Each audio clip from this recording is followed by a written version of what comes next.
Oh, I like that response. So I'm going to tell you a story. Sit back and relax. I'll tell you a story. And very, very quickly did it in a couple of minutes with Teresa yesterday. It's very unfair of me because I did it just before a client arrived. But I thought I'll drop that in there and see how that settles. On one of the courses, there was a guy and he volunteered to do logical levels, which we also call stepping stones. The reason why we call them stepping stones is because I cut out each word, each logical level, and ask the person to physically stand on that word and tell me about their issue only in terms of that word. Mm-hmm. The first word is environment. And the guy was a school teacher. And he told me before he volunteered, and he told the whole class, how much he really wanted to be a professional Reiki master, trainer, healer, and he's got a big therapy centre set up in his conservatory, and he wanted to do this more than anything else in the world. And he'd been saying this for a few days to everybody that would stand still long enough. And it was marvellous, you know, and I'm no doubt he was a really good healer. And I'll tell you step by step, literally, what happened. So he volunteered, and I put him on the stepping stone of the first NLP logical level, which is always good to have in your head. And I don't suggest for 1 minute, though you might want to, that you put each client on every stepping stone. But if you can have it in your head, we're now just addressing this issue in terms of environment, purely environment. So this thing that you say you want so badly above all else in the world, this thing, this change, this thing that you want, are you in the right environment to make it happen? Or do you have access to the resources of that environment? What do you mean? He says. Well, excuse me, what do you need in order to do Reiki healing? Oh, well, I've got the conservatory. I've got it all kitted out. I've got okay, you've got the environment. But you don't understand, he said, because I work 9 to 5, I don't really get home till 8, and then I've got to mark the books and stuff. So, Okay. In terms of environment, are you in the environment, or do you have access to the environment in which you need those resources in order to do what you want to do? What else do you need? Oh, sometimes it's nice to have music. Okay, music. Sometimes they sit in the chair, or I've got this bed, you see, and I put the candles on and I do this. Oh, that's lovely. Sounds like a really nice environment. But you don't understand. You say, I don't really have time to do that because I've got to go to work every day. Okay. In terms of environment, are you in the right environment, or do you have access to the resources that you need in that environment to do that which you say you want to do? Yes. Okay, moving on. We're now on the next stepping stone. And the next stepping stone is behaviour. What is the behaviour of a Reiki master, healer, practitioner, all-round good guy, hypnotherapist, master of all that is good and wise? What behaviour do they demonstrate to you, or in your own mind, that you feel is necessary to be this that you want, to elicit this change that you want to have in your life? Now, before you answer, whatever it is, whatever behaviour you think is the best behaviour of this person that would be the best in the business, do you think you've got that behaviour? Well, yes, of course. Let me tell you all the people I've healed. That's wonderful. How lovely. Very good. Moving on. Is that it? Yes. Moving on. We're on the next stepping stone now, and this is capabilities, skills and abilities. Do you have the skills and abilities to do that which you say you most above all else in the world want to do? Do you have the skills and abilities? Oh, yes, I'm trained to such and such a level, and I know I'm on this course, and I can, oh, good, good, good, good, good. Okay, moving on. Oh, that it? Yeah, you got the skill. Because if you didn't have the skills, you can always learn the skills, can't you? So that's a good step. What about beliefs and values? Do you believe here and now, right here at this moment in time, do you believe this afternoon that you can be this healer that you say you want to be, this professional healer, this whatever it is that you put a label on? Do you believe in that, and do you value it above all else? So do you value it to the extent that you are going to either get the skills or enhance the skills that you have, looking back at the other stepping stones? Do you have the behavior? If you don't have the behavior, are you going to generate that within you? Do you have the environment and the access to the resources of all that this thing needs from you? Do you have the environment, the behavior, the skills and abilities? Now that you're on beliefs and values and you're looking back at those other stepping stones, do you believe and value above all else that this is what you want to do? Are you with me so far? I'd say to him. And he'd say, but Jennie, you don't understand. Like I say, I've got a full-time job and that pays the mortgage, you see. So, okay. But I really want to do this. I've wanted to do this for years and I hate my job. On and on and on and on. I said, okay. As he went on about the money again, I said, okay, don't do it. Oh, but I really want to do it. I want to tell it. Oh, and he's addressing the rest of the group and he's getting quite agitated now. I want to do it above anything else in my life. I said, well, do it then. But you don't understand. I've got to go to work every day. You see, I work and it's a really stressful job. Do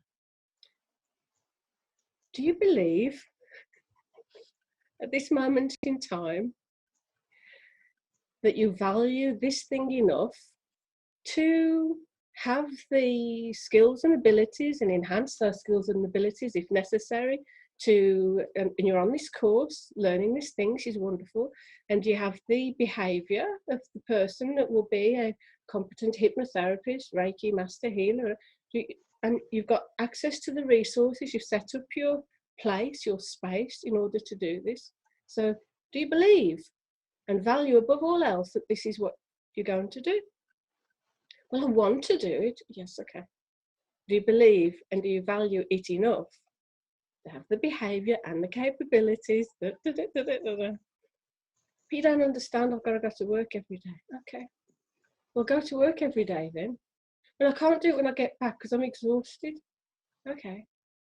Don't do it then. But I want to do it. You see. And we had this kind of, me just going step by step with these particular stepping stones. He had a full-blown argument with me. I just stuck to the NLP logical levels, and then I became very pedantic. I know he's not arguing with me, he's arguing with the levels, which is the argument he's been having in his own head for the past 5 years, going round in circles. And then I got him to physically, as I do with everybody, most people that do these stepping stones do a logical progression, and then we end up at the last two, which I'm about to tell you. We're in a nice sequential process. But I will, if somebody insists on going back to a further, either forward to a further step or back to a retrograde step, I'd say, okay, stand on that then. Stand on beliefs and values. Let's go back to environment then. You want to play the guitar? Have you got a guitar? No. Okay, we're back to environment. Get yourself a guitar. Have you got any lessons? Oh, it's all on the internet, isn't it? Okay, do you do that every night? What do you mean?